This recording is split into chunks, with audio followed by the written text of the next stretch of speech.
नमस्कार। आज हम मुंशी प्रेमचंद द्वारा लिखित उपन्यास निर्मला सुनेंगे। इसका प्रकाशन सन 1927 में हुआ था। सन 1926 में दहेज प्रथा और अनमेल विवाह को आधार बनाकर इस उपन्यास का लेखन प्रारंभ हुआ। इस उपन्यास के कथा का केंद्र और मुख्य पात्र एक 15 वर्षीय सुंदर और सुशील लड़की है। निर्मला में अनमेल विवाह और दहेज प्रथा की दुखांत मार्मिक कहानी है। इसलिए इस उपन्यास का लक्ष्य अनमेल विवाह और दहेज प्रथा के बुरे प्रभावों को अंकित करना है। तो आइए सुनते हैं निर्मला। यूं तो बाबू उदय भानुलाल के परिवार में बीसों ही प्राणी थे। कोई ममेरा भाई था, कोई फुफेरा, कोई भांजा था, कोई भतीजा। लेकिन यहाँ हमें उनसे कोई प्रयोजन नहीं। वह अच्छे वकील थे, लक्ष्मी प्रसन्न थीं और कुटुंब के दरिद्र प्राणियों को आश्रय देना उनका कर्तव्य ही था। हमारा संबंध तो केवल उनकी दोनों कन्याओं से है, जिनमें बड़ी का नाम निर्मला और छोटी का कृष्णा था। अभी कल दोनों साथ साथ गुड़िया खेलती थीं। निर्मला का 15वां साल था, कृष्णा का 10वां। फिर भी उनके स्वभाव में कोई विशेष अंतर न था। दोनों चंचल खिलाड़िन और सैर तमाशे पर जान देती थीं। दोनों गुड़िया का धूमधाम से ब्याह करती थीं, सदा कामकाज से जी चुराती थीं। माँ पुकारती रहती थी, पर दोनों कोठे पर छिपी बैठी रहती थीं कि न जाने किस काम के लिए बुलाती हैं। दोनों अपने भाइयों से लड़ती थीं, नौकरों को डांटती थीं और बाजे की आवाज़ सुनते ही द्वार पर आकर खड़ी हो जाती थीं। परंतु आज एकाएक एक ऐसी बात हो गई जिसने बड़ी को बड़ी और छोटी को छोटी बना दिया है। कृष्णा वही है, पर निर्मला बड़ी गंभीर, एकांत प्रिय और लज्जाशील हो गई है। इधर महीनों से बाबू उदय भानुलाल निर्मला के विवाह की बातचीत कर रहे थे। आज उनकी मेहनत ठिकाने लगी है। बाबू भालचंद्र सिन्हा के ज्येष्ठ पुत्र भुवन मोहन सिन्हा से बात पक्की हो गई है। वर के पिता ने कह दिया है कि आप अपनी खुशी से ही दहेज दें या ना दें, मुझे इसकी परवाह नहीं। हाँ, बारात में जो लोग जाएं, उनका आदर सत्कार अच्छी तरह होना चाहिए, जिससे मेरी और आपकी जगहसाई न हो। बाबू उदय भानुलाल थे तो वकील, पर संचय करना न जानते थे। दहेज उनके सामने कठिन समस्या थी। इसलिए जब वर के पिता ने स्वयं कह दिया कि मुझे दहेज की परवाह नहीं, तो मानो उन्हें आंख मिल गई। डरते थे न जाने किस किस के सामने हाथ फैलाना पड़े। 2-3 महाजनों को ठीक कर रखा था। उनका अनुमान था कि हाथ रोकने पर भी 20,000 से कम खर्च न होंगे। यह आश्वासन पाकर वे खुशी के मारे फूले न समाये। इसकी सूचना ने अज्ञान बालिका को मुंह ढांपकर एक कोने में बिठा रखा है। उसके हृदय में एक विचित्र शंका समा गई है। रोम रोम में एक अज्ञात भय का संचार हो गया है। न जाने क्या होगा। उसके मन में वे उमंगें नहीं हैं जो युवतियों की आंखों में तिरछी चितवन बनकर, होठों पर मधुर हास्य बनकर और अंगों में आलस्य बनकर प्रकट होती हैं। नहीं, वहाँ अभिलाषाएं नहीं हैं। वहाँ केवल शंकाएं, चिंताएं और भीरु कल्पनाएं हैं। यौवन का अभी तक पूर्ण प्रकाश नहीं हुआ है। कृष्णा कुछ कुछ जानती है, कुछ कुछ नहीं जानती। जानती है बहन को अच्छे अच्छे गहने मिलेंगे, द्वार पर बाजे बजेंगे, मेहमान आएंगे, नाच होगा, यह जानकर प्रसन्न है। और यह भी जानती है कि बहन सबके गले मिलकर रोएगी, यहाँ से रो धोकर विदा हो जाएगी।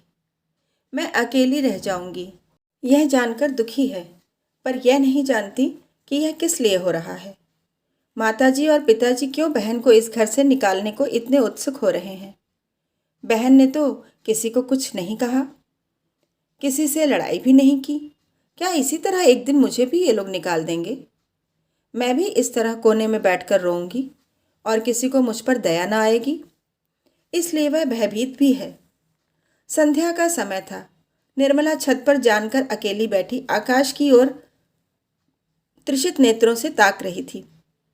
ऐसा मन होता था पंख होते तो वह उड़ जाती और इन सारे झंझटों से छूट जाती। इस समय बहुधा दोनों बहनें कहीं और सैर करने जाया करती थीं। बग्घी खाली न होती तो बगीचे में ही टहला करती, इसलिए कृष्णा उसे खोजती फिरती थी। जब कहीं ना पाया तो छत पर आई और उसे देखते ही हंसकर बोली, तुम यहाँ आकर छिपी बैठी हो और मैं तुम्हें ढूंढती फिरती हूँ। चलो बग्घी, तैयार करा आई हूँ। निर्मला ने उदासीन भाव से कहा, तू जा, मैं न जाऊंगी। कृष्णा, नहीं मेरी अच्छी दीदी, आज जरूर चलो, देखो कैसी ठंडी ठंडी हवा चल रही है। निर्मला, मेरा मन नहीं चाहता, तू चली जा। कृष्णा, नहीं मेरी अच्छी दीदी, आज जरूर चलो। कृष्णा की आंखें डबडबा आईं। कांपती हुई आवाज़ से बोली, आज तुम क्यों नहीं चलती? मुझसे कोई क्यों नहीं बोलती?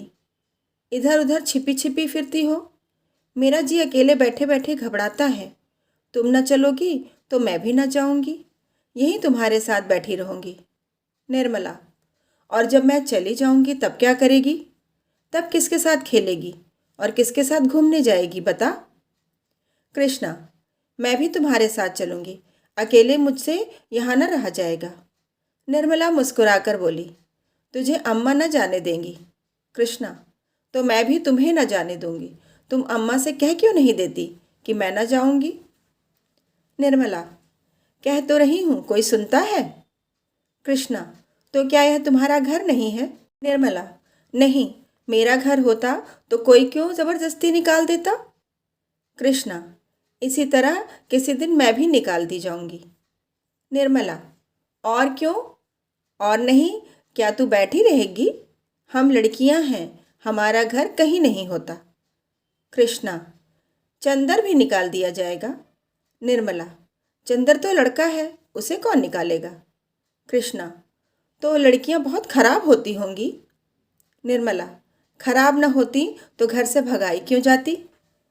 कृष्णा, चंदर इतना बदमाश है, उसे कोई नहीं भगाता। हम तुम तो कोई बदमाशी भी नहीं करती। एकाएक चंदर धम धम करता हुआ छत पर आ पहुंचा और निर्मला को देखकर बोला, अच्छा आप यहाँ बैठी हैं? ओहो, अब तो बाजे बजेंगे, दीदी दुल्हन बनेगी, पालकी पर चढ़ेगी। ओहो ओहो। चंदर का पूरा नाम चंद्रभानु सिन्हा था। निर्मला से 3 साल छोटा और कृष्णा से 2 साल बड़ा। निर्मला, चंदर, मुझे चिढ़ाओगे तो अभी जाकर अम्मा से कह दूंगी। चंदर, तो चिढ़ती क्यों हो तुम भी, बाजे सुनना। ओहो, आप तो दुल्हन बनेंगी। क्यों किशनी, तू बाजे सुनेगी ना? वैसे बाजे तूने कभी न सुने होंगे।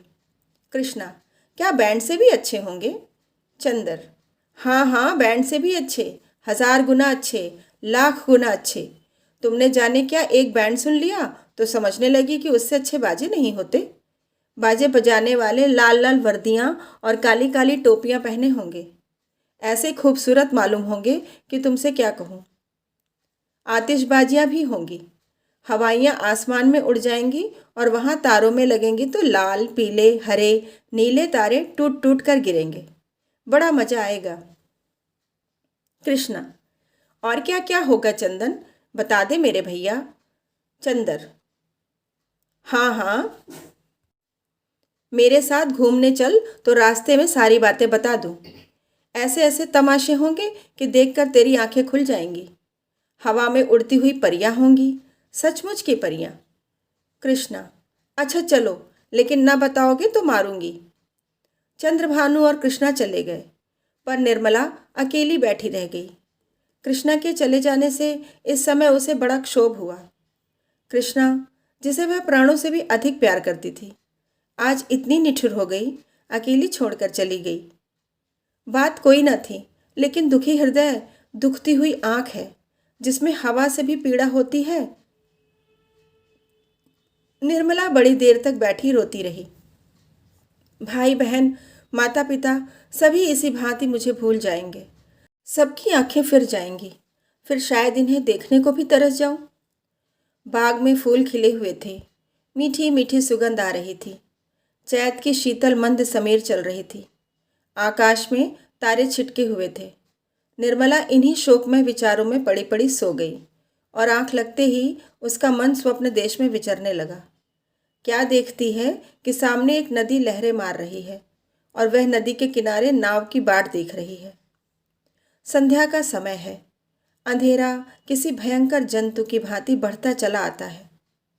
वह घोर चिंता में पड़ी हुई है कि कैसे यह नदी पार होगी, कैसे पहुंचूंगी। रो रही है कि कहीं रात ना हो जाए, नहीं तो मैं अकेली यहाँ कैसे रहूंगी। एकाएक उसे एक सुंदर नौका घाट की ओर आती दिखाई देती है। वह खुशी से उछल पड़ती है और ज्यों ही नाव घाट पर आती है वह उस पर चढ़ने के लिए बढ़ती है, लेकिन ज्यों ही नाव के पटरे पर पैर रखना चाहती है उसका मल्लाह बोल उठता है, तेरे लिए यहाँ जगह नहीं है। वह मल्लाह की खुशामद करती है, उसके पैरों पड़ती है, रोती है, लेकिन वह यह कहे जाता है, तेरे लिए यहाँ जगह नहीं है। एक क्षण में नाव खुल जाती है। वह चिल्ला चिल्ला कर रोने लगती है।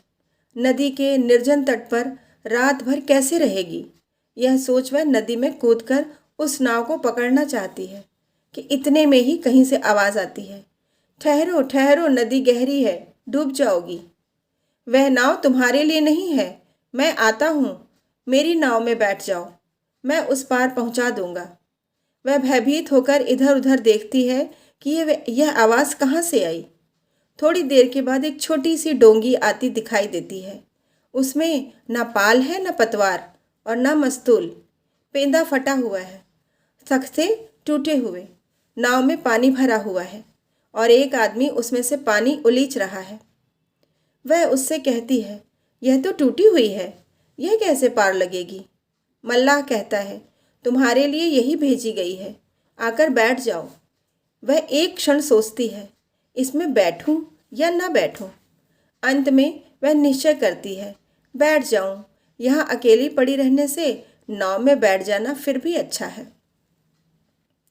किसी भयंकर जंतु के पेट में जाने से तो यही अच्छा है कि नदी में डूब जाऊं। कौन जाने नाव पार पहुंचा ही दे। यह सोचकर वह प्राणों को मुट्ठी में लिए हुए नाव पर बैठ जाती है। कुछ देर तक नाव डगमगाती हुई चलती है, लेकिन प्रतिक्षण उसमें पानी भरता जाता है। वह भी मल्लाह के साथ दोनों हाथों से पानी उलीचने लगती है, यहाँ तक कि उनके हाथ थक जाते हैं, पर पानी बढ़ता ही चला जाता है। आखिर नाव चक्कर खाने लगती है। मालूम होता है अब डूबी, अब डूबी। तब वह किसी अदृश्य सहारे के लिए दोनों हाथ फैलाती है। नाव नीचे जाती है और उसके पैर उखड़ जाते हैं। वह जोर से चिल्लाई और चिल्लाते ही उसकी आंखें खुल गईं। देखा तो माता सामने खड़ी उसका कंधा पकड़कर हिला रही थी। बाबू उदय भानुलाल का मकान बाजार में बना हुआ है। बरामदे में सुनार के हथौड़े और कमरे में दर्जी की सुइयां चल रही हैं। सामने नीम के नीचे बढ़ई चारपाइयां बना रहा है। खपरैल में हलवाई के लिए भट्ठा खोदा गया है। मेहमानों के लिए अलग एक मकान ठीक किया गया है। यह प्रबंध किया जा रहा है कि हर एक मेहमान के लिए एक एक चारपाई, एक एक कुर्सी और एक एक मेज हो। हर 3 मेहमानों के लिए एक एक कहार रखने की तजवीज़ हो रही है। अभी बारात आने में 1 महीने की देर है, लेकिन तैयारियां अभी से हो रही हैं। बारातियों का ऐसा सत्कार किया जाए कि किसी को जबान हिलाने का मौका न मिले। वे लोग भी याद करें कि किसी के यहाँ बारात में गए थे। पूरा मकान बर्तनों से भरा हुआ है। चाय के सेट हैं, नाश्ते की तश्तरियाँ, थाल, लोटे, गिलास। जो लोग नित्य खाट पर पड़े हुक्का पीते रहते थे, बड़ी तत्परता से काम में लगे हुए हैं। अपनी उपयोगिता सिद्ध करने का ऐसा अच्छा अवसर उन्हें फिर बहुत दिनों बाद मिलेगा। जहाँ एक आदमी को जाना होता है वहाँ 5 दौड़ते हैं। काम कम होता है, हुल्लड़ अधिक। जरा जरा सी बात पर घंटों तर्क वितर्क होता है और अंत में वकील साहब को आकर निर्णय करना पड़ता है। एक कहता है यह घी खराब है, दूसरा कहता है इससे अच्छा बाजार में मिल जाए तो टांग की राह से निकल जाऊं, तीसरा कहता है इसमें तो हीक आती है, चौथा कहता है तुम्हारी नाक ही सड़ गई है, तुम क्या जानो घी किसे कहते हैं। जब से यहाँ आए हो घी मिलने लगा है, नहीं तो घी के दर्शन भी न होते थे। इस पर तकरार बढ़ जाती है और वकील साहब को झगड़ा चुकाना पड़ता है। रात के 9 बजे थे। उदय भानुलाल अंदर बैठे हुए खर्च का तखमीना लगा रहे थे। वह प्रायः रोज ही तखमीना लगाते थे, पर रोज ही उसमें कुछ न कुछ परिवर्तन और परिवर्धन करना पड़ता था। सामने कल्याणी भौहें सिकोड़े हुए खड़ी थी। बाबू साहब ने बड़ी देर के बाद सिर उठाया और बोले, 10,000 से कम नहीं होता, बल्कि शायद और बढ़ जाए। कल्याणी, 10 दिन में 5 से 10,000 रुपये, 1 महीने में तो शायद 1 लाख नौबत आ जाए। उदय भानु, क्या करूं, जग हंसाई भी तो अच्छी नहीं लगती। कोई शिकायत हुई तो लोग कहेंगे नाम बड़े दर्शन थोड़े। फिर जब वह मुझसे दहेज 1 पाई नहीं लेते तो मेरा भी कर्तव्य है कि मेहमानों के आदर सत्कार में कोई बात उठाना रखूं।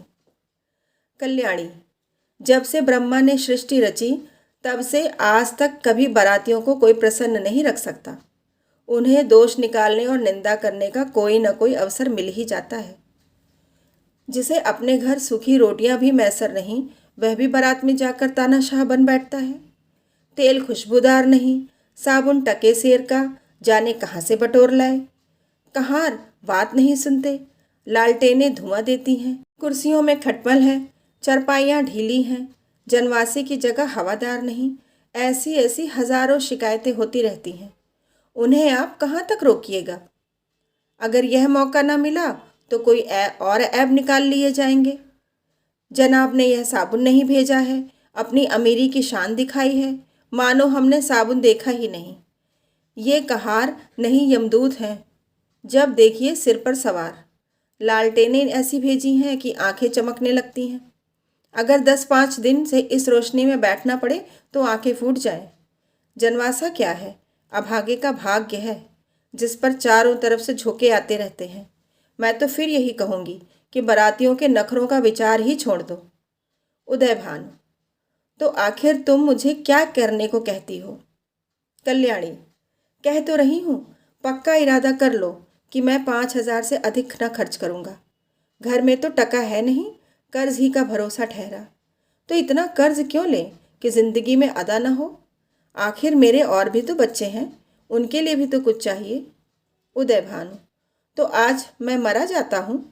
कल्याणी, जीने मरने का हाल कोई नहीं जानता। कल्याणी, इसमें बिगड़ने की तो कोई बात नहीं, मरना एक दिन सभी को है। कोई यहाँ अमर होकर थोड़े ही आया है। आंखें बंद कर लेने से तो होने वाली बात न टलेगी। रोज आंखों देखती हूँ, बाप का देहांत हो जाता है, उसके बच्चे गली गली ठोकरें खाते फिरते हैं। आदमी ऐसा काम ही क्यों करे। उदय भानु ने जलकर कहा, जो अब समझ लूं कि मेरे मरने के दिन निकट आ गए। यही तुम्हारी भविष्यवाणी है। सुहाग से स्त्रियों का जी उबते नहीं सुना था, आज यह नई बात मालूम हुई। रंडापे में भी कोई सुख होगा ही। कल्याणी, तुमसे दुनिया की कोई भी बात कही जाती है तो जहर उगलने लगते हो, इसलिए ना कि जानते हो इसे कहीं टिकना नहीं है। मेरी ही रोटियों पर पड़ी हुई है या और कुछ। जहाँ कोई बात कही मानो मैं घर की लौंडी हूँ, मेरा केवल रोटी और कपड़े का नाता है। जितना ही मैं दबती हूँ उतना और भी दबाते हो। मुफ्तखोर माल उड़ाए, कोई मुँह न खोले। शराब कबाब में रुपए लुटे, कोई जबान न हिलाए। वे सारे कांटे मेरे बच्चों ही के लिए तो बोए जा रहे हैं। उदय भानुलाल, तो मैं क्या तुम्हारा गुलाम हूँ। कल्याणी, तो क्या मैं तुम्हारी लौंडी हूँ। उदय भानुलाल, ऐसे मर्द और होंगे जो औरतों के इशारों पर नाचते हैं। कल्याणी, तो ऐसी स्त्रियां भी होंगी जो मर्दों की जूतियां सहा करती हैं। उदय भानुलाल, मैं कमा कर लाता हूँ, जैसे चाहूँ खर्च कर सकता हूँ, किसी को बोलने का अधिकार नहीं। कल्याणी, तो आप अपना घर संभालिए। ऐसे घर को मेरा दूर ही से सलाम है। जहाँ मेरी कोई पूछ नहीं, घर में तुम्हारा जितना अधिकार है उतना ही मेरा भी, इससे जौ भर भी कम नहीं। अगर तुम अपने मन के राजा हो तो मैं भी अपने मन की रानी हूँ। तुम्हारा घर तुम्हें मुबारक रहे। मेरे लिए पेट की रोटियाँ कमी नहीं है। तुम्हारे बच्चे हैं, मारो या जिलाओ, ना आँखों से देखूंगी ना पीड़ा होगी। आंखें फूटी, पीर गई। उदय भानु, क्या तुम समझती हो कि तुम न संभालोगी तो मेरा घर ही न संभलेगा? मैं अकेले ऐसे ऐसे 10 घर संभाल सकता हूँ।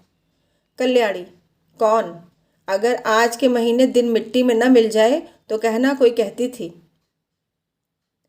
यह कहते कहते कल्याणी का चेहरा तमतमा उठा। वह झमक कर उठी और कमरे के द्वार की ओर चली। वकील साहब मुकदमे में तो खूब मीन मेख निकालते थे, लेकिन स्त्रियों के स्वभाव का उन्हें कुछ यूं ही सा ज्ञान था। यही एक ऐसी विद्या है जिसमें आदमी बूढ़ा होने पर भी कोरा रह जाता है।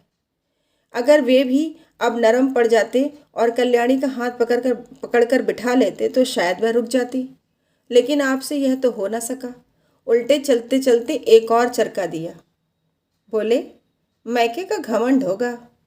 कल्याणी ने द्वार पर रुककर पति की ओर लाल लाल नेत्रों से देखा और बिफर कर बोली, मैके वाले मेरी तकदीर के साथ ही नहीं है और न मैं इतनी नीच हूँ कि उनकी रोटियों पर जा पड़ूं। उदय भानु, तब कहाँ जा रही हो? कल्याणी, तुम यह पूछने वाले कौन होते हो? ईश्वर की सृष्टि में असंख्य प्राणियों के लिए जगह है, क्या मेरे लिए ही जगह नहीं है? यह कहकर कल्याणी कमरे के बाहर निकल गई। आंगन में आकर उसने एक बार आकाश की ओर देखा, मानो तारागण को साक्षी दे रही है कि मैं इस घर में कितनी निर्दयता से निकाली जा रही हूँ। रात के 11 बज गए थे। घर में सन्नाटा छा गया था। दोनों बेटों की चरपाई उसी के कमरे में रहती थी। वह अपने कमरे में आई, देखा चंद्रभानु सोया है। सबसे छोटा सूर्य भानु चरपाई पर उठ बैठा है। माता को देखते ही वह बोला, तुम कहाँ गई थी अम्मा? कल्याणी दूर ही से खड़े खड़े बोली, कहीं तो नहीं बेटा, तुम्हारे बाबूजी के पास गई थी। सूर्य, तुम तली दई? मुझे अकेले डर लगता था। तुम क्यों तली दई थी बताओ? यह कहकर बच्चे ने गोद में चढ़ने के लिए दोनों हाथ फैला दिए। कल्याणी अब अपने को रोक न सकी। मातृ स्नेह के सुधा प्रवाह से उसका संतप्त हृदय परिप्लावित हो गया। हृदय के कोमल पौधे जो क्रोध के ताप से मुरझा गए थे फिर हरे हो गए। आंखें सजल हो गईं। उसने बच्चे को गोद में उठा लिया और छाती से लगाकर बोली, तुमने पुकार क्यों न लिया बेटा? सूर्य, पुतालता तो था, तुम तुनती न थी। बताओ, अब तो तभी न दाव दी। कल्याणी, नहीं भैया, अब नहीं जाऊंगी। यह कहकर कल्याणी सूर्य भानु को लेकर चरपाई पर लेटी। माँ के हृदय से लिपटते ही बालक निशंक होकर सो गया। कल्याणी के मन में संकल्प विकल्प होने लगा। पति की बातें याद आती तो मन होता घर को तिलांजलि देकर चली जाऊं, लेकिन बच्चों का मुंह देखती तो वात्सल्य से चित्त गदगद हो जाता। बच्चों को किस पर छोड़ के जाऊं? मेरे इन लालों को कौन पालेगा? ये किसके होकर रहेंगे? कौन प्रातःकाल इन्हें दूध और हलवा खिलाएगा? कौन इनकी नींद सोएगा? इनकी नींद जागेगा? बेचारे कौड़ी के 3 हो जाएंगे। नहीं प्यारो, मैं तुम्हें छोड़कर नहीं जाऊंगी। तुम्हारे लिए सब कुछ सह लूंगी। निरादर, अपमान, जली कटी, खोटी खरी, घुड़की झिड़की सब तुम्हारे लिए सहूंगी। कल्याणी तो बच्चों को लेकर लेटी, पर बाबू साहब को नींद न आई। चोट करने वाली बातें बड़ी मुश्किल से भूलती थी। उफ, यह मिजाज, मानो मैं ही इनकी स्त्री हूँ। बात मुँह से निकालनी मुश्किल है। अब मैं इनका गुलाम होकर रहूं? घर में अकेली यह रहे और बाकी जितने अपने बेगाने हैं सब निकाल दिए जाएं। जला करती है, मनाती है कि यह किसी तरह मरे तो मैं अकेली आराम करूं। दिल की बात मुँह से निकल ही आती है, चाहे कोई कितना ही छिपाए।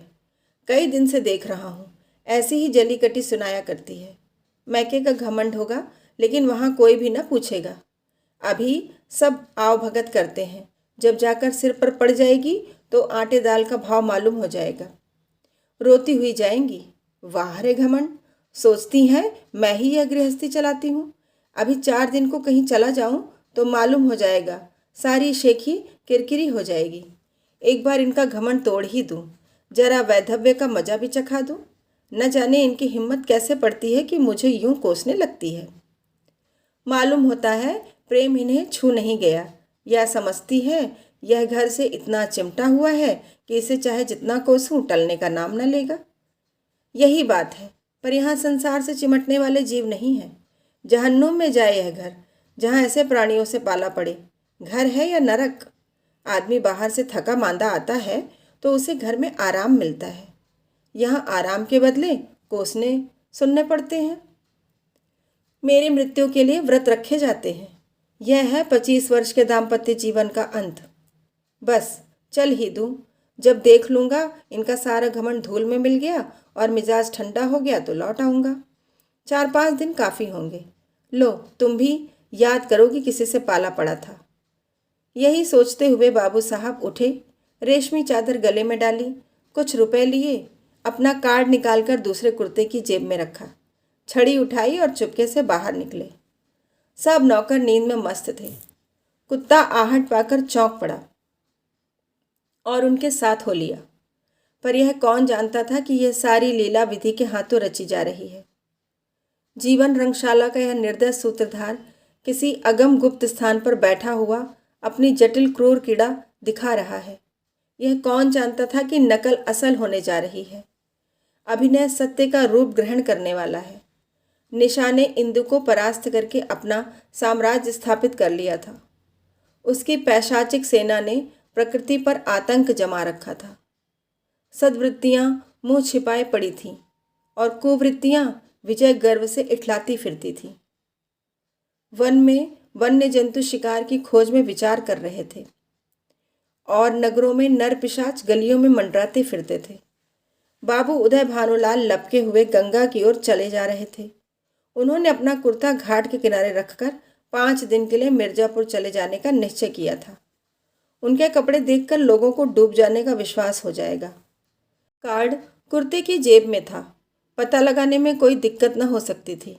दम के दम सारे शहर में खबर मशहूर हो जाएगी। 8 बजते बजते तो मेरे द्वार पर सारा शहर जमा हो जाएगा। तब देखूं देवी जी क्या करती हैं। यही सोचते हुए बाबू साहब गलियों में चले जा रहे थे। सहसा उन्हें अपने पीछे किसी दूसरे आदमी के आने की आहट मिली। समझे कोई होगा। आगे बढ़े, लेकिन जिस गली में वह मुड़ते उसी तरफ यह आदमी भी मुड़ता था।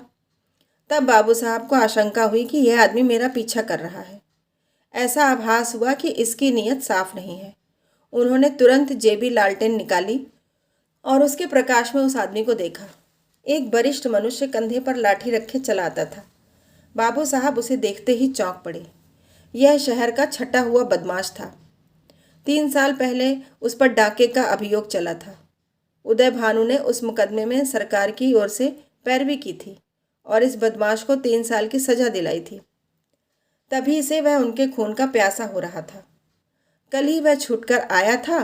आज दैवात साहब अकेले रात को दिखाई दिए तो उसने सोचा यह इनसे दांव चुकाने का अच्छा मौका है।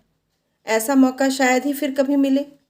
तुरंत पीछे हो लिया और वार करने की घात में ही था कि बाबू साहब ने जेबी लालटेन जलाई। बदमाश जरा ठिठक कर बोला, क्यों बाबूजी, पहचानते हो? मैं हूँ मतई। बाबू साहब ने डपट कर कहा, तुम मेरे पीछे पीछे क्यों आ रहे हो? मतई, क्यों? किसी को रास्ता चलने की मनाही है? यह गली तुम्हारे बाप की है। बाबू साहब जवानी में कुश्ती लड़े थे। अब भी हुष्ट पुष्ट आदमी थे। दिल के भी कच्चे न थे। छड़ी संभाल कर बोले, अभी शायद मन नहीं भरा। अब के 7 साल को जाओगे? मतई, मैं 7 साल को जाऊंगा या 14 साल को, पर तुम्हें जिंदा न छोड़ूंगा। हाँ, अगर तुम मेरे पैरों पर गिरकर कसम खाओ कि अब किसी को सजा न कराओगे तो छोड़ दूं। बोलो, मंजूर है? उदय भानु, तेरी शामत तो नहीं आई है? मतई, शामत मेरी नहीं आई, तुम्हारी आई है। बोलो, खाते हो कसम? उदय भानु, तुम हटते हो कि मैं पुलिसमैन को बुलाऊं? मतई, दो। उदय भानु गरज कर बोले, हट जा बदमाश सामने से। मतई, 3। मुंह से 3 शब्द निकलते ही बाबू साहब के सिर पर लाठी का एक ऐसा तुला हाथ पड़ा कि वह अचेत होकर जमीन पर गिर पड़े। मुंह से केवल इतना ही निकला, हाय, मार डाला। मतई ने समीप आकर देखा तो सिर फट गया था और खून की धार निकल रही थी। नाड़ी का कहीं पता न था।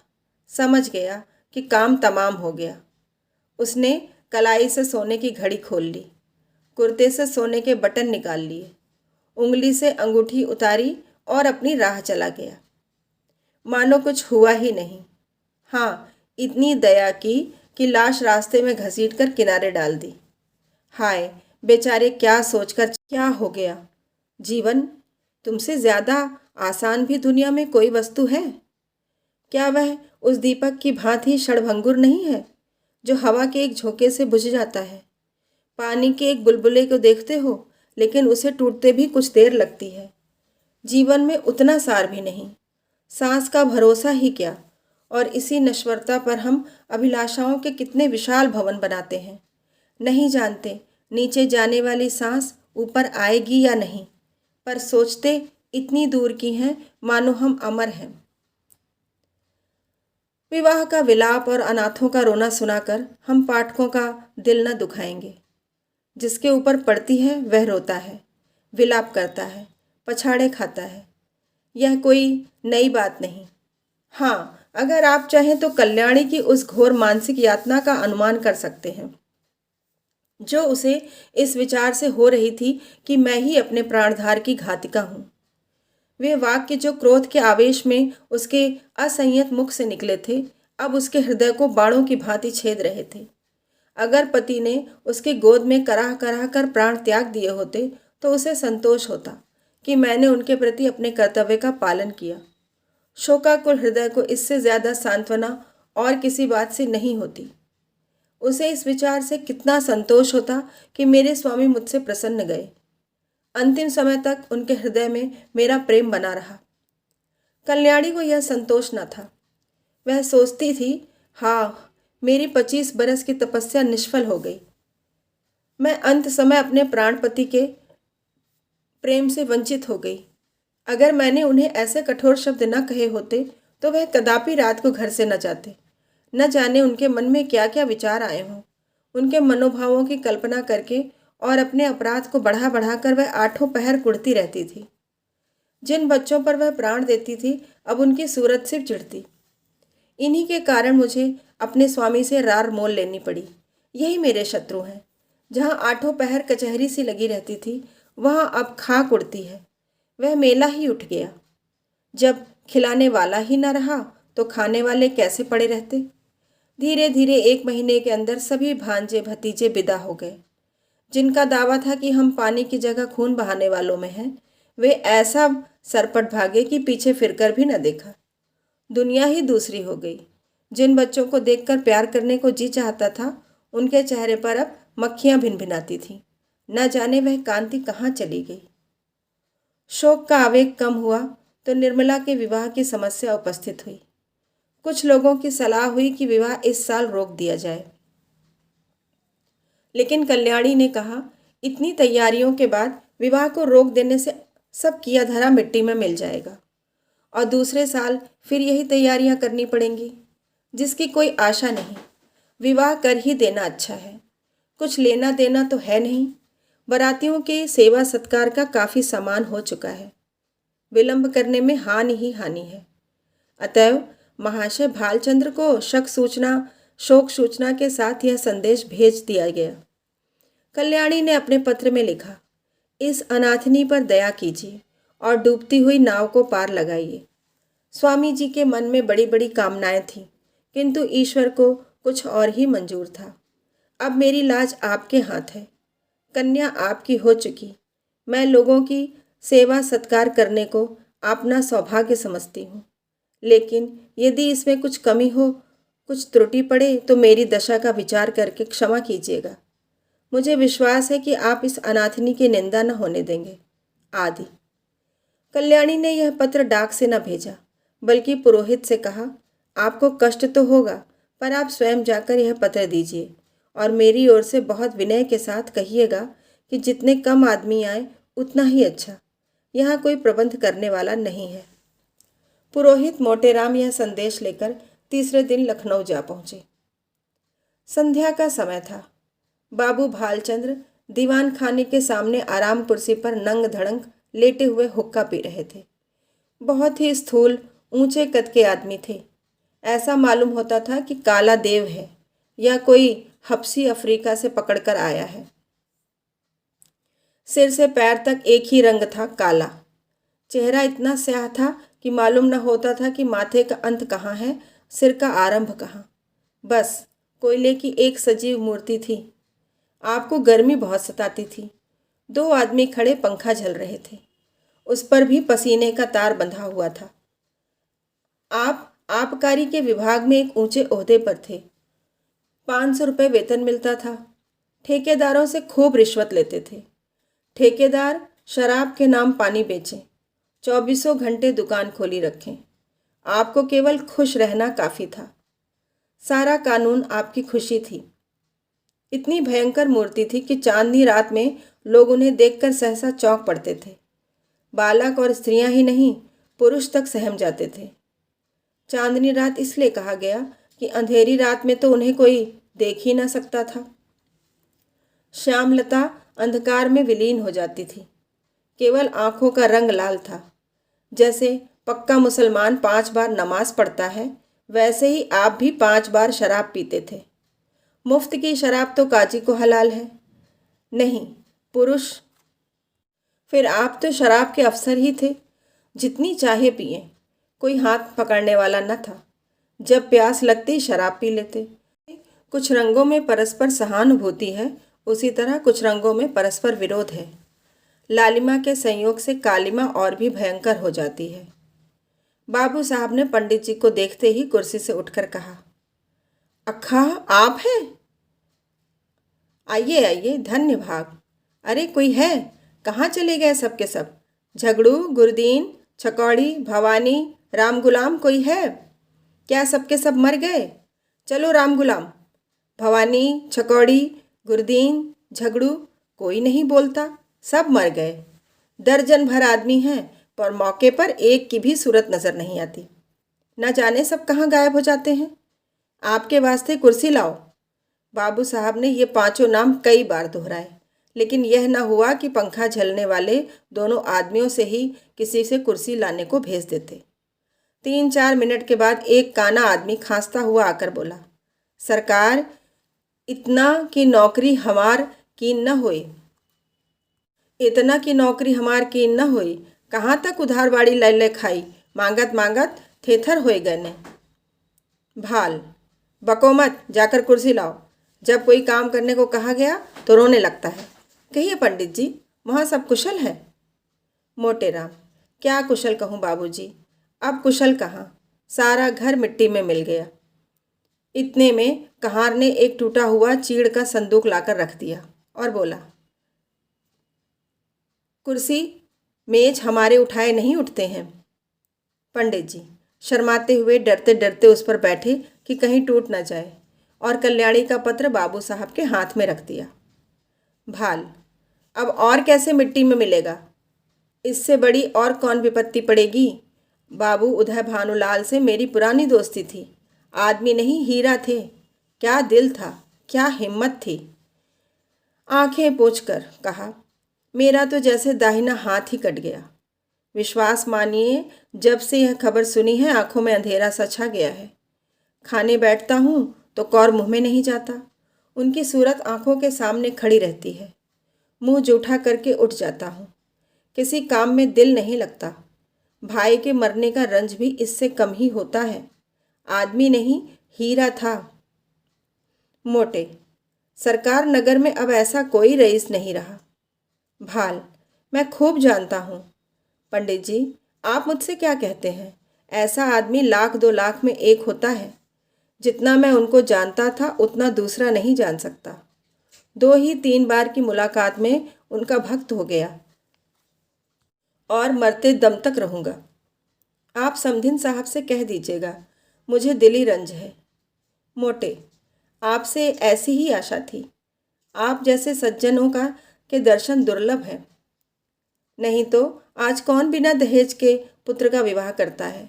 भाल, महाराज, दहेज की बातचीत ऐसे सत्यवादी पुरुषों से नहीं की जाती। उनसे संबंध हो जाना ही ₹1,00,000 के बराबर है। मैं इसी को अपना अहोभाग्य समझता हूँ।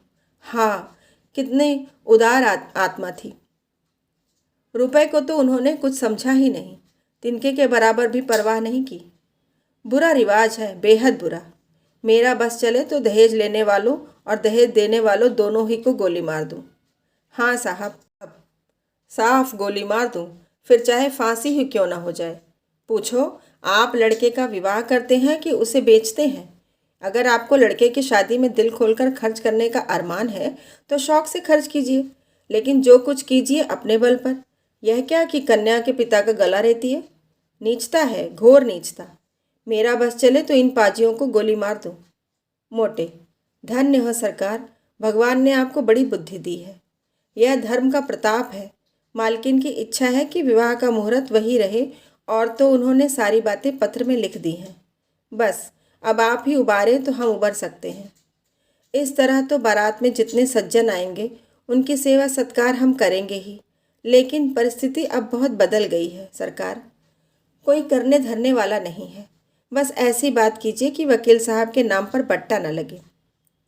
भालचंद्र 1 मिनट तक आंखें बंद किए बैठे रहे, फिर एक लंबी सांस खींचकर बोले, ईश्वर को मंजूर ही ना था कि वह लक्ष्मी मेरे घर आती, नहीं तो क्या ऐसा वज्र गिरता। सारे मंसूबे खाक में मिल गए। फूला न समाता था कि वह शुभ अवसर निकट आ रहा है, पर क्या जानता था कि ईश्वर के दरबार में कुछ और षड्यंत्र रचा जा रहा है। मरने वाले की याद ही रुलाने के लिए काफ़ी है। उसे देखकर तो जख्म और भी हरा हो जाएगा।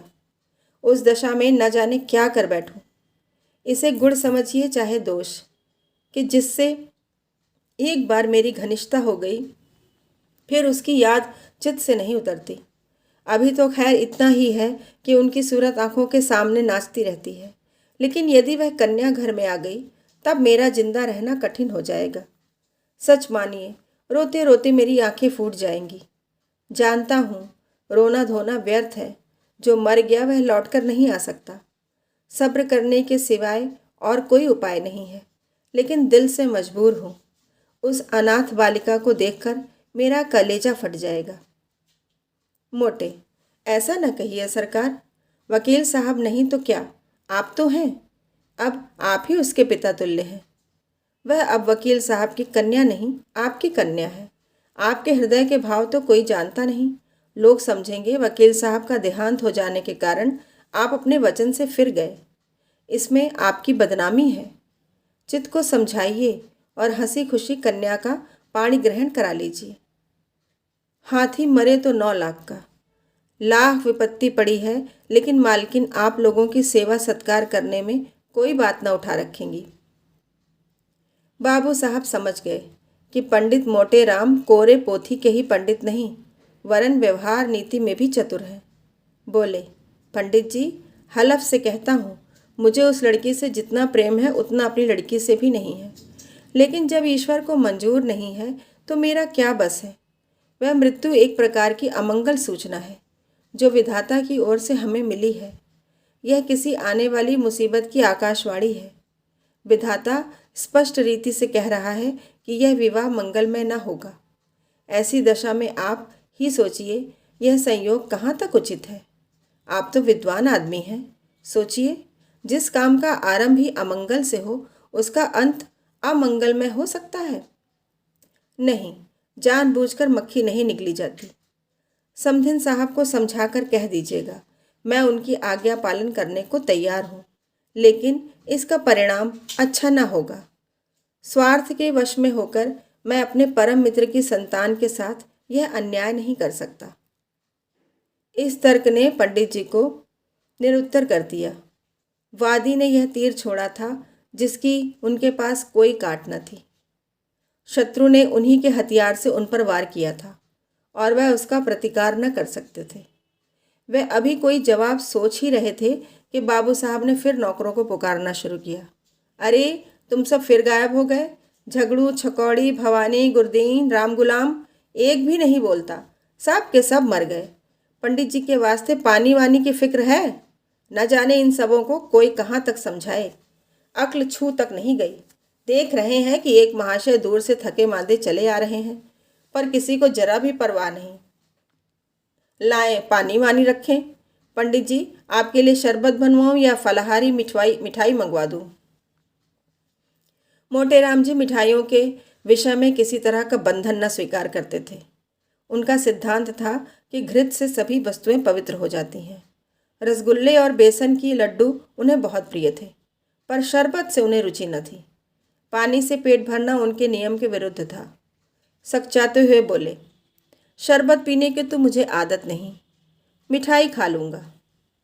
भाल, फलहारी न, मोटे, इसका मुझे कोई विचार। भाल, है तो यही बात, छूत छात सब ढकोसला है, मैं स्वयं नहीं मानता। अरे, अभी तक कोई नहीं आया? छकौड़ी, भवानी, गुरुदीन, राम गुलाम कोई तो बोले। अब की भी वही बूढ़ा कहार खांसता हुआ आकर खड़ा हो गया और बोला, सरकार, मोर तलब दे दीन जाए, ऐसी नौकरी मोसे न होई। कहाँ लो दौरी दौरी गोड़ पिराए लागत है। भाल, काम कुछ करो या ना करो, पर तलब पहले चाहिए। दिन भर पड़े पड़े खांसा करो, तलब तो तुम्हारी चढ़ रही है। जाकर बाजार से एक आने की ताजी मिठाई ला, दौड़ता हुआ जा।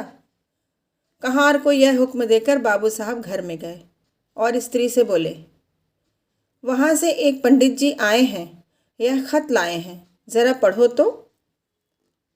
पत्नी जी का नाम रंगीली बाई था। गोरे रंग की प्रसन्न मुख महिला थीं। रूप और यौवन उनसे विदा हो रहे थे, पर किसी प्रेमी मित्र की भांति मचल मचल कर 30 साल तक जिसके गले से लगे रहे, उसे छोड़ते न बनता था। रंगीली बाई बैठी पान लगा रही थी। बोली, कह दिया ना कि हमें वहाँ ब्याह नहीं करना, मंजूर नहीं। भाल, हाँ कह तो दिया, पर मारे संकोच के मुंह से शब्द ना निकलता था। झूठ मूठ का होला करना पड़ता। रंगीली, साफ बात करने में संकोच क्या?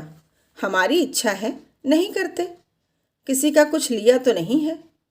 जब दूसरी जगह 10,000 नकद मिल रहे हैं तो वहाँ क्यों ना करूँ? उनकी लड़की कोई सोने की थोड़े ही है। वकील साहब जीते होते तो शर्माते शर्माते 15-20 हजार दे मरते। अब वहाँ क्या रखा है? भाल, एक दफ़ा जबान देकर मुकर जाना अच्छी बात नहीं। कोई मुख से कुछ न कहे, पर बदनामी हुए बिना नहीं रहती। मगर तुम्हारी जिद से मजबूर हूँ। रंगीली बाई ने पान खाकर खत खोला और पढ़ने लगी। हिंदी का अभ्यास बाबू साहब को तो बिल्कुल न था, और यद्यपि रंगीली भाई भी शायद ही कभी किताब पढ़ती हों, पर खत वत पढ़ लेती थी। पहली ही पंक्ति पढ़कर उनकी आंखें सजल हो गईं और पत्र समाप्त किया तो उनकी आंखों से आंसू बह रहे थे। एक एक शब्द करुणा के रस में डूबा हुआ था। एक एक अक्षर से दीनता टपक रही थी। रंगीली बाई की कठोरता पत्थर की नहीं, लाख की थी, जो एक ही आंच से पिघल जाती है। कल्याणी के करुण उत्पादक शब्दों ने उनके स्वार्थमंडित हृदय को पिघला दिया। रूंधे हुए कंठ से बोली, अभी ब्राह्मण बैठा है ना? भालचंद्र पत्नी के आंसुओं को देख देख कर सूखे जाते थे। अपने ऊपर झल्ला रहे थे कि नाहक मैंने यह खत इसे दिखाया। इसकी ज़रूरत क्या थी? इतनी बड़ी भूल उनसे कभी न हुई थी। संदिग्ध भाव से बोले, शायद बैठा हो, मैंने तो जाने को कह दिया था। रंगीली ने खिड़की से झांक कर देखा। पंडित मोटे राम जी बगुले की तरह ध्यान लगाए बाजार के रास्ते की ओर ताक रहे थे।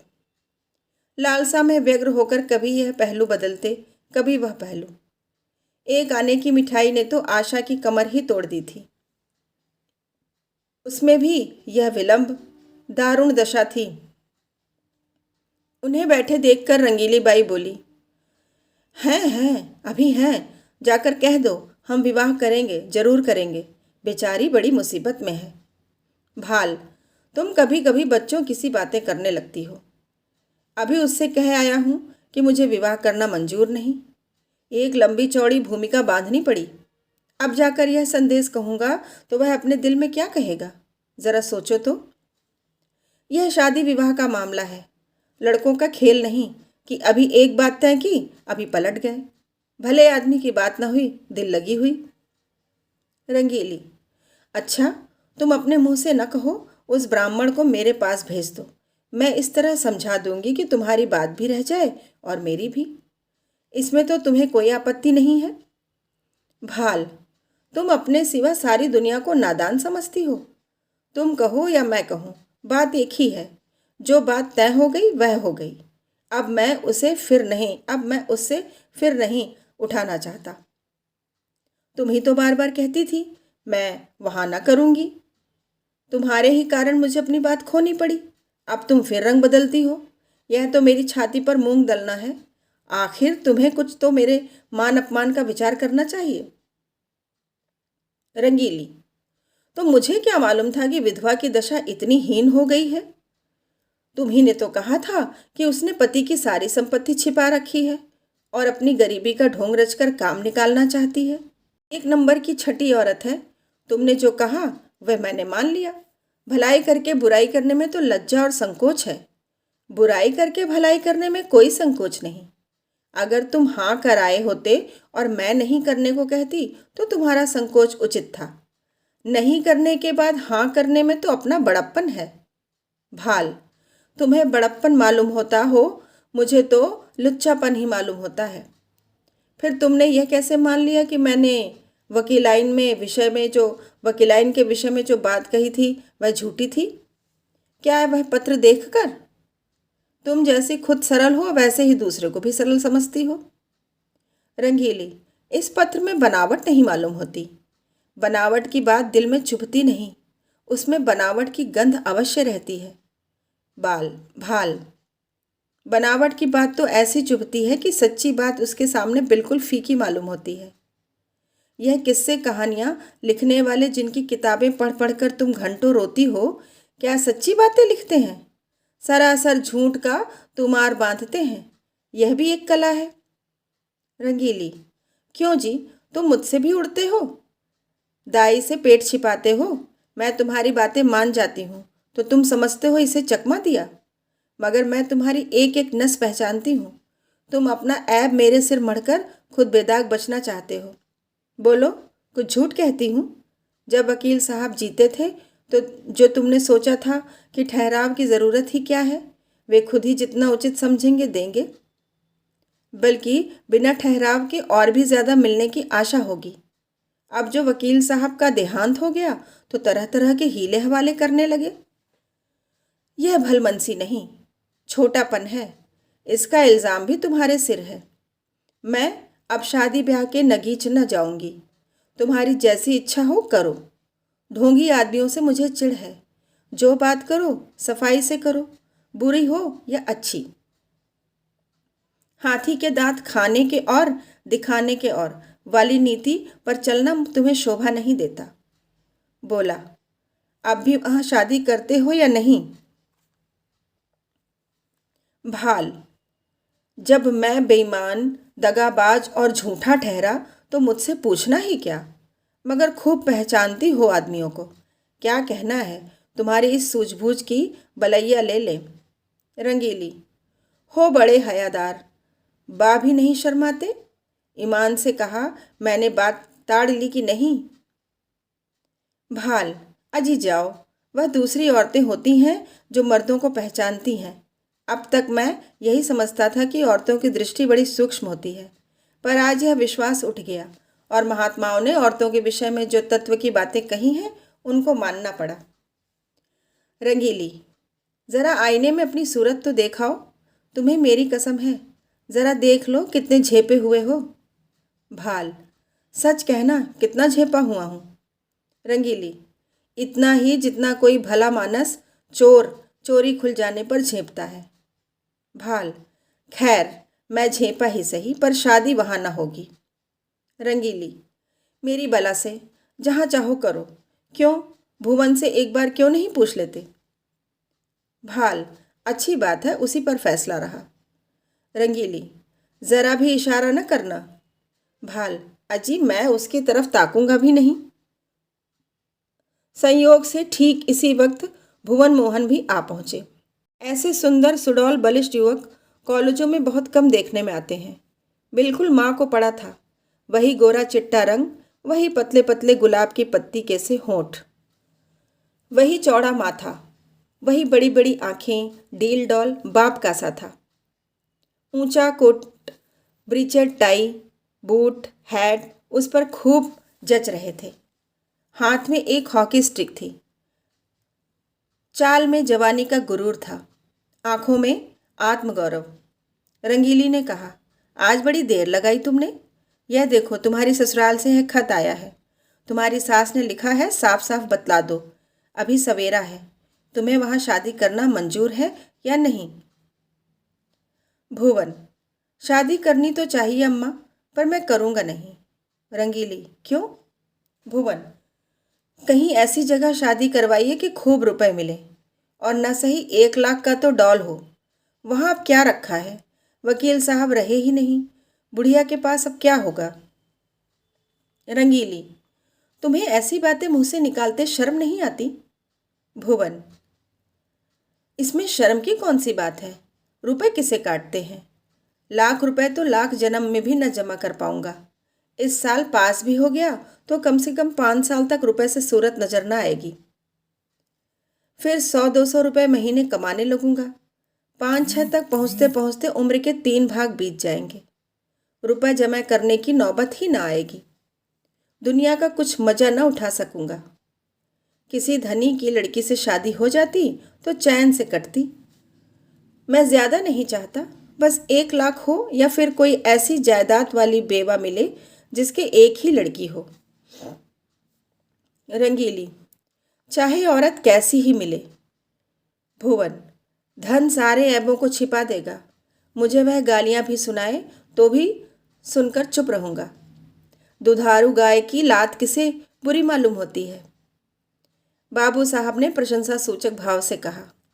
हमें उन लोगों के साथ सहानुभूति है, और दुखी भी कि ईश्वर ने उन्हें विपत्ति में डाला। लेकिन बुद्धि से काम लेकर ही कोई निश्चय करना चाहिए।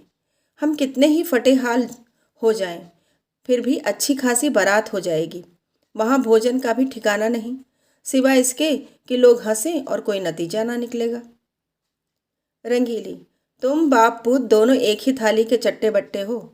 दोनों उस गरीब लड़की के गले पर छुरी फेरना चाहते हो। भुवन, जो गरीब है उसे गरीबी ही के यहाँ संबंध करना चाहिए, अपनी हैसियत से बढ़कर। रंगीली, चुप भी रह। आया है वहाँ से हैसियत लेकर। तुम कहाँ के धन्ना सेठ हो? कोई आदमी द्वार पर आ जाए तो 1 लोटे पानी को तरस जाए। बड़े हैसियत वाले बने हो। यह कहकर रंगीली वहां से उठकर रसोई का प्रबंध करने चली गई। भुवन मोहन मुस्कुराता हुआ अपने कमरे में चला गया, और बाबू साहब मूछों पर ताव देते हुए बाहर आए कि मोटे राम को अंतिम निश्चय सुना दे, पर उनका कहीं पता न था। मोटे राम जी कुछ देर तक तो कहार की राह देखते रहे। जब उसके आने में बहुत देर हुई तो उनसे बैठा न गया। सोचा, यहाँ बैठे बैठे काम न चलेगा, कुछ उद्योग करना चाहिए। भाग्य के भरोसे यहाँ अड़ी किए बैठे रहे तो भूखों मर जाएंगे। यहाँ तुम्हारी दाल नहीं गलने की। चुपके से लकड़ी उठाई और जिधर वह कहार गया था उसी तरफ चले। बाजार थोड़ी ही दूर पर था। एक क्षण में जा पहुंचे। देखा तो बुढ़ा एक हलवाई की दुकान पर बैठा चिलम पी रहा था। उसे देखते ही आपने बड़ी बेतकल्लुफी से कहा, अभी कुछ तैयार नहीं है क्या मेहरा? सरकार, वहां बैठे बिगड़ रहे हैं कि जाकर सो गया या ताड़ी पीने लगा। मैंने कहा, सरकार यह बात नहीं, बुढ़ा आदमी है, आते ही आते तो आएगा। बड़े विचित्र जीव है, न जाने इनके यहाँ कैसे नौकर टिकते हैं। कहार, मुझे छोड़कर आज तक दूसरा कोई टिका नहीं और न टिकेगा। साल भर से तलब नहीं मिली, किसी को तलब नहीं देते। जहाँ किसी ने तलब मांगी और लगे डांटने, बेचारा नौकरी छोड़कर भाग जाता है। वे दोनों आदमी जो पंखा झल रहे थे सरकारी नौकर हैं। सरकार से 2 अर्दली मिले हैं, इसी से पड़े हुए हैं। मैं भी सोचता हूँ, जैसा तेरा ताना बाना वैसे मेरी भरनी। इस साल कट गए हैं, साल 2 साल और इसी तरह कट जाएंगे। मोटेराम, तो तुम ही अकेले हो, नाम तो कई कहारों का लेते हैं। कहार, वह सब इन 2-3 महीनों के अंदर आए और छोड़ छोड़कर चले गए। यह अपना रोब जमाने को अभी तक उनका नाम जपा करते हैं। कहीं नौकरी दिलाइएगा, चलूं? मोटेराम, अजी बहुत नौकरी है, कहार तो आजकल ढूंढे नहीं मिलते। तुम तो पुराने आदमी हो, तुम्हारे लिए नौकरी की क्या कमी है? यहाँ कोई ताज़ी चीज़? मुझसे कहने लगे, खिचड़ी बनाइएगा या बाटी लगाइएगा। मैंने कह दिया, सरकार बुढ़ा आदमी है, रात को उसे मेरा भोजन बनाने में कष्ट होगा। मैं कुछ बाजार ही से खा लूँगा, इसकी आप चिंता न करें। बोले, अच्छी बात है। कहाँ आपको दुकान पर मिलेगा? बोलो साहजी, कुछ तरमाल तैयार है? लड्डू तो ताज़े मालूम होते हैं। तौल तौल दो 1 सेर भर। आ जाऊं वहीं ऊपर ना? यह कहकर मोटे राम जी हलवाई की दुकान पर जा बैठे और तरमाल चखने लगे। खूब छक कर खाया। 2.5-3 सेर चट कर गए। खाते जाते थे और हलवाई की तारीफ करते जाते थे। शाहजी, तुम्हारी दुकान का जैसा नाम सुना था वैसा ही माल भी पाया। बनारस वाले ऐसे रसगुल्ले नहीं बना पाते। कलाकंद अच्छी बनाते हो, पर तुम्हारी उनसे बुरी नहीं। माल डालने से अच्छी चीज़ नहीं बन जाती, विद्या चाहिए।